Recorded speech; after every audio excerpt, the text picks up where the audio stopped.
Thank you, everyone, for joining us again for the Brown Bag Seminar today. If you want to get your drinks and take your seats, you are so good. You just quiet down immediately. Maybe I'll go ahead with my announcements while we're waiting, because the sisters are coming from the other room, and they don't really need to know any of this stuff, but our guests do. So welcome to all of you. Welcome to our sisters, the Dominican nuns, and all of the guests that are with us. If you haven't already, please help yourself to water, coffee, or tea. The restrooms are out this back door, a left and then a right down the little hallway. You need those. And there's a few papers on the table that I'd like to draw your attention to. One of them talks about 5 contemplative dialogue practices. You'll learn more about that shortly. There's also the table a piece of paper that will allow you to give us your email address if you'd like to learn more from us. So if you've already filled one of those out either last week or the week before, you don't need to do it today. We've got that information from you. And then there's also a flyer about another event coming up here on March 18th that many of you might be interested in. So I just put 2 of those on every table. If you think you might be interested, take that along with you. Or grab one off a table where there is still one. It's an excellent seminar, and I think for anybody that finds contemplative dialogue interesting, that will also be up your alley. If you would do me, how many of you are on social media? Like Facebook or Twitter or something? We would really love it if after you leave here today, you post something about our event, as long as it's nice. And tell people about us. That would be a big help. Thank you for that. For how many of you is this the 3rd in a row? Yay! Thank you for being our faithful followers. We're very excited about this presentation on contemplative dialogue practices. It seems that in the world we live in right now, it's much needed. So I'm going to turn the microphone over today to Sister Rebecca Ann Gemma, who's our Prioress General, and she will introduce the rest of the team. Enjoy the presentation. Welcome. It is awfully good to see you here, especially as we look out and we really believe winter is here. We weren't sure yesterday, but it is so good to have you here, and we're very grateful for your presence. One thing I would ask, please make sure there are the tables are somewhat full. You'll need at least 3 people. So if you look around and either there are only 2 at the table, if you could move or invite someone in, that would be very important for this. Okay? So if you could just join others, that would be wonderful. Again, I'm Sister Rebecca Ann, the Prioress General of the congregation, and I'd like to introduce you to 3 other members of the leadership team. Sister Barbara Blessy is not with us today. She's at a conference in St. Louis. So first I'd like to introduce Sister Kathleen Mulcahy is one of our counselors, Sister Kathleen Gallagher, another counselor, and Sister Kathleen Coor. Okay? So the 4 of us will be presenting today. Now, I just want to say, it is very difficult to do this in such a short time period, but we just want to give you a taste. You do not need to take any notes. When you leave today, you'll be given a handout that really clearly identifies the practice and the various steps that are involved in it. So we're going to begin with just an overview of what this is, and then we'll take you into a very brief time in which we can actually do the practice together.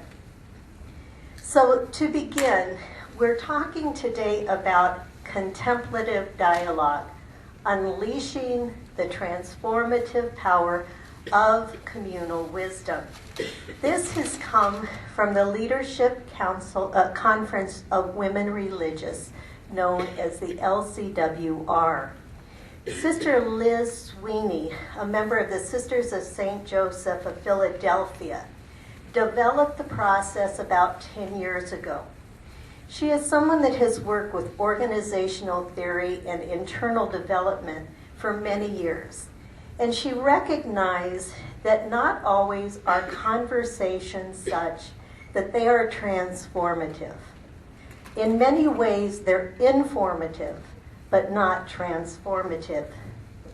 Today's problems, as Einstein reminds us, cannot be resolved with the same level of consciousness that created them in the first place.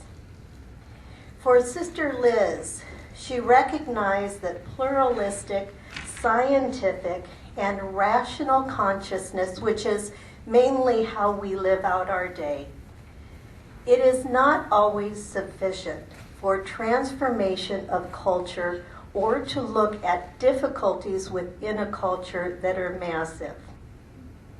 More information, more knowledge is not necessarily transformative.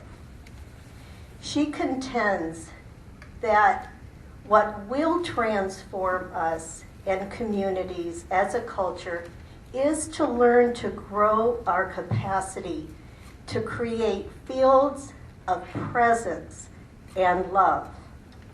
Doing this higher kind of wisdom sharing is what will make the changes because we are in relationship. So what is contemplative dialogue? It's a contemplative way of being together, a way of engaging meaningful conversation that is rooted in deep listening.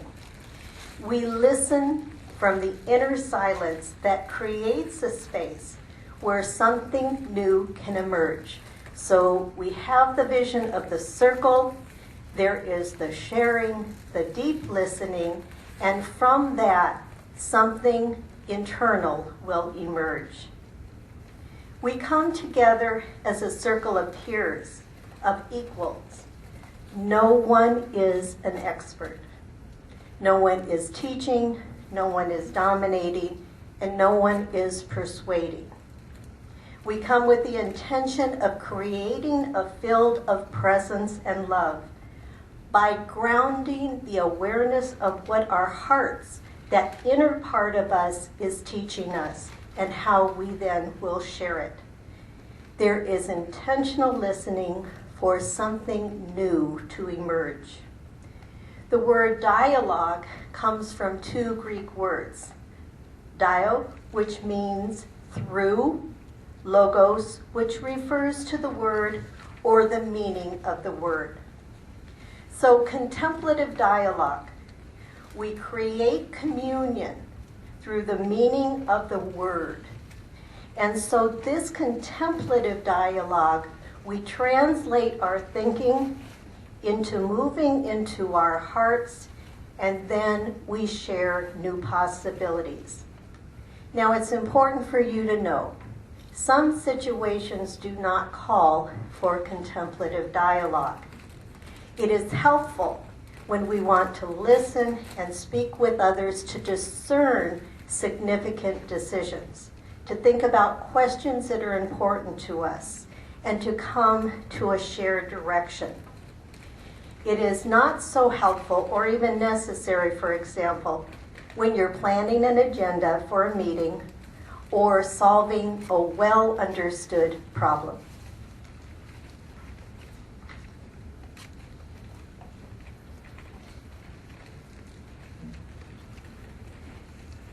So where contemplative dialogue begins is with just a few moments of silence. And then what we do is we create a container with one another through the power of story and through the willingness really to be vulnerable with one another. And that container is the place that really makes it safe for everyone to explore, how do I feel, what do I think, and to do that honestly and authentically. So I want to take a look at three practices or three skills of dialogue. Those skills are contemplative listening, contemplative speaking, and intentionally creating what we call a we space as we listen and build on one another's sharing. So let's just take a moment to look at each of those briefly. The first skill is that of contemplative listening. And that means listening with a kind of receptivity and without any kind of judgment. It's an inwardly quiet and reverently present type of listening. It's an attentive listening without thinking about, well, what am I going to say next? So we're letting our thoughts emerge in that silence that comes in the in-between. Making a kind of intentional space for someone who may have another point of view. The second skill is that of contemplative speaking. And it means speaking briefly, saying what really matters to you, sharing what is rising up in that present moment. And it's really best if we can do that, if we can do that kind of sharing with an economy of words. Because, you know, so much of our life, I think, and so much of our conversation is chatter. And so what we want to try to think of is our words as sacred vehicles of the word. And then contemplative dialogue can call us into a deeper presence, a deeper conversation. So in our dialogue session, it's important that we look at the person who's speaking, and that in the course of our conversation in our circles, that we avoid what we call crosstalk, addressing just one person at the table. Try to take in the entire circle. We want to speak from our center. What is it you think? What is it you feel? Say it in a few sentences and then stop. And allow yourself and your group to pause. And before and after someone speaks, we want to return again and again to that inner silence. And in the silence between each person speaking, try to receive the impact of their message. Pause to reverence the sacredness in the other, that person's thoughts and feelings. And then the third skill is that of intentionally creating what we call an emergent we space, focusing not on I and self, but on we and us. And that we space requires me as an individual to have a capacity to transcend me, to transcend my thoughts and my feelings in order to become aware of that which is here among us, holding that space consciously as sacred. That we space needs the diverse capacities of each I in that circle, but leading to a higher integration and a deeper communion. So it's all of the I's together as a we in the service of something greater. And as we dialogue, we try to notice similarities and build on one another's insights. So if you hear, when you hear, the congruence and the connection between what you're thinking and another person is thinking, mention that. Because those kinds of connections are what create communion among us. So the pace is deliberately slow to allow times of quiet or just waiting comfortably in a contemplative manner.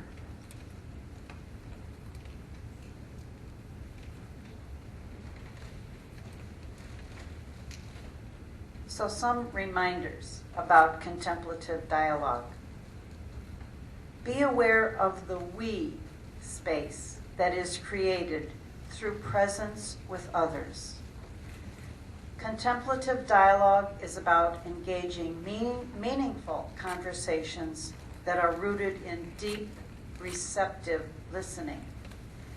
In this type of dialogue, you do not take your own position as final, but instead relax your grip on certainty and listen to the possibilities that surface from being in relationship with others. Pay attention to what has deep meaning for you. Open your body to feel the impact of another's word. Because if in a conversation you say only what you already know, the new cannot come. We are transformed by conversations that we have never had before. So here are some suggestions for the practice of contemplative dialogue. Again, speak briefly, use an economy of words, share the distilled version of your thought in no more than a few sentences. Speak slowly from an inner attitude of quiet contemplation. Speak to the center, to the we, and not to an individual. Move slowly through the dialogue, allowing for silence after someone speaks. And as you listen, look at the person who is speaking. Listen, I think this might be hard. Listen without thinking about what you will be saying, letting your next thoughts emerge from the silence. And allow what another has said to stimulate your thinking in order to build bridges of connection in the circle to create shared meaning. Avoid sharing past knowledge, quoting something you have read, giving an automatic, rapid response, using long, involved thought patterns, stories, examples. Be over-contributing or under-contributing. Hold your own understandings lightly, tentatively, relax. And keep a spacious hospitality to explore differences.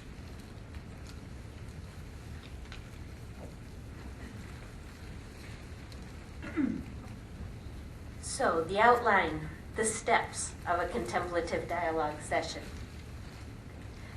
The process is led by a convener who gently moves participants through various phases.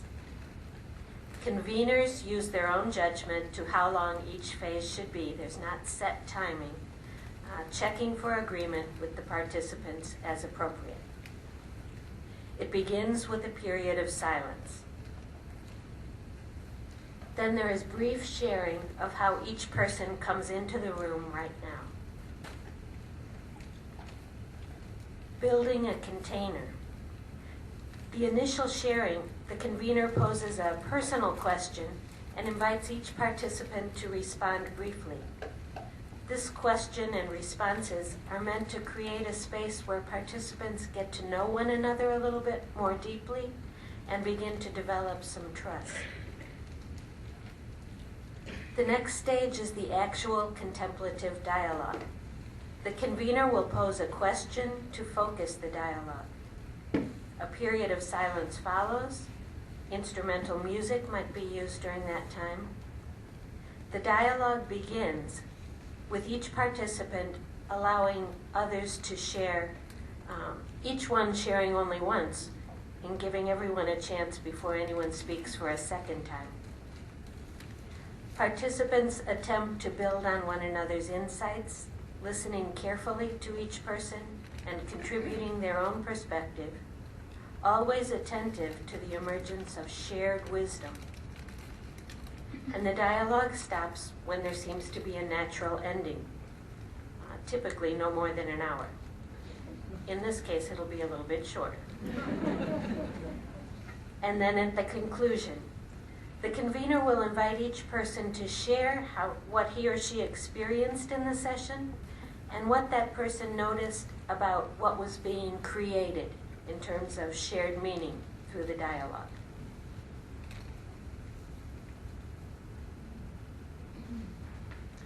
Okay, so now we're going to have some time in contemplative dialogue. I will take you through it step by step, so you do not need to be worried about what comes next. I'll let you know. Okay? One thing I would ask is that you are very attentive to those who are at your table, and so please be leaning in. You don't need to be looking at me. Just lean into the circle and allow yourselves to be present. I am going to ask, because we are limited in time, that you are conscious of sharing, each person sharing before a second person does. And I will be limiting the time. So when it is time to move to the next step, I beg your indulgence. If you have not spoken, we still need to move on. Okay, but this at least will give you the experience. So we begin with silence. I invite you into your inner self, into that silence. Be present to the now. Now, in silence, think of 1 or 2 sentences that you will share, telling the group what brought you here today. I will invite you into the discussion in just a moment. What brought you here today? I invite you to share at your table what brought you here today. Please begin. Okay, I ask the person speaking to complete the sentence.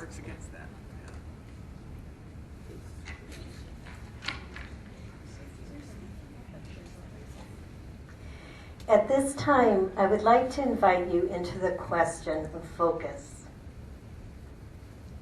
If you could bring about one positive change in today's society, what would it be, and how might you take responsibility to bring it about? The question is posed above. Please move into silence for a number of minutes, and then I will call you into sharing. Please share at your tables. Just remember, everyone speaks once before someone speaks again, and there's no crosstalk. So share from your heart what you experienced in your silence. Please begin. From what you shared and what you heard, was there something that stirred in you, in your thoughts, in your heart, in your body? I invite you into silence.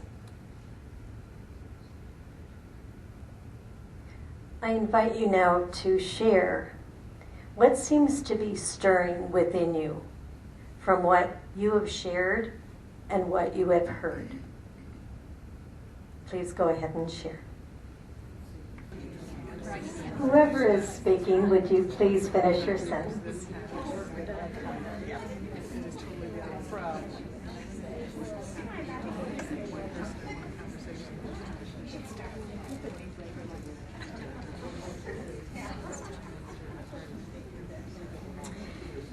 And now, in silence, I ask you to think about what you've heard.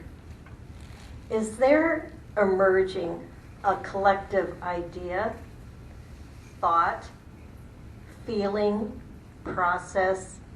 What is emerging from the circle? So take a minute or two just in silence. Now I invite each of you in the group to go around the circle and to, with either a few words, one sentence, use the words we appear to be, or we are thinking about, or we want, whatever, as long as it begins with the we. Please begin.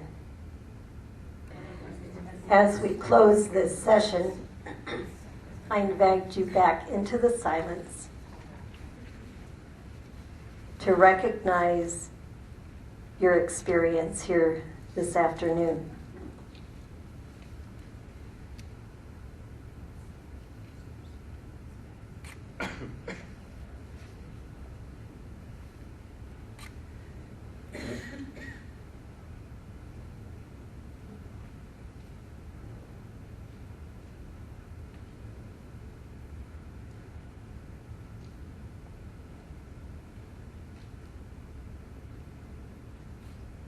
May the word that you heard, the word that you spoke, the word that is present, continue to guide you throughout this day. Thank you so much for coming. We're very grateful to have you. And at the door, you will get a copy of the process. And hopefully, as you use it, you give yourself lots of time for silence and for the conversation. Thank you very much for being with us today. Thank you.